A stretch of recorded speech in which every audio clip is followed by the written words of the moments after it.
Bonjour, rapprochez-vous, on est très heureux de vous accueillir pour partager ce moment de restitution. L'archipel nomade, l'archipel en dehors des murs, a tout son sens dans ce projet.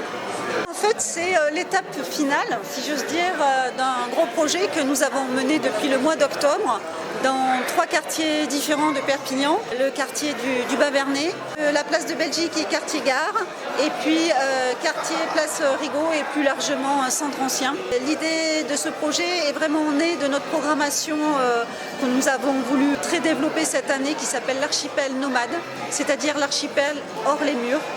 Et donc c'est le premier archipel nomade. Il y en a plusieurs qui ont suivi là, à partir du début janvier. Ce projet nomade était vraiment pour aller au plus près des gens, dans les lieux d'habitation, mais aussi de vie, avec les commerces, avec les gens qui passent, avec les étudiants, puisqu'on était place Rigaud, près de la faculté de droit, à la fois avec un projet artistique avec Sébastien Le Guen, donc il s'est immergé chaque fois une semaine sur une place, et ensuite revenir dans ces quartiers ou dans les rues avoisinantes pour proposer aux habitants de s'approprier les dessins que faisait Sébastien le temps de son immersion.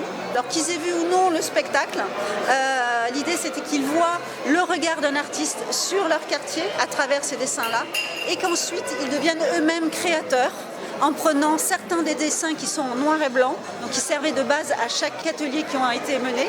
Et donc chaque habitant prenait 1 ou 2 dessins de son choix et ensuite avec des techniques qui étaient apportées par des plasticiens du collectif Agité qui sont basés sur le Bas-Vernay, eh bien ils mettaient leurs propres pattes et laissaient s'exprimer leur propre imaginaire pour donner encore une autre création, une nouvelle étape sur la création de Sébastien Le Guen. Il y a aussi de très belles photos.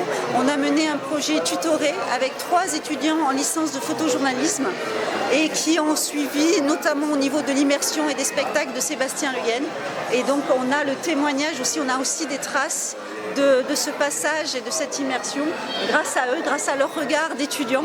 Et bien sûr, au-delà de toutes ces réalisations, c'est énormément de rencontres humaines et d'échanges avec le prétexte artistique à la base.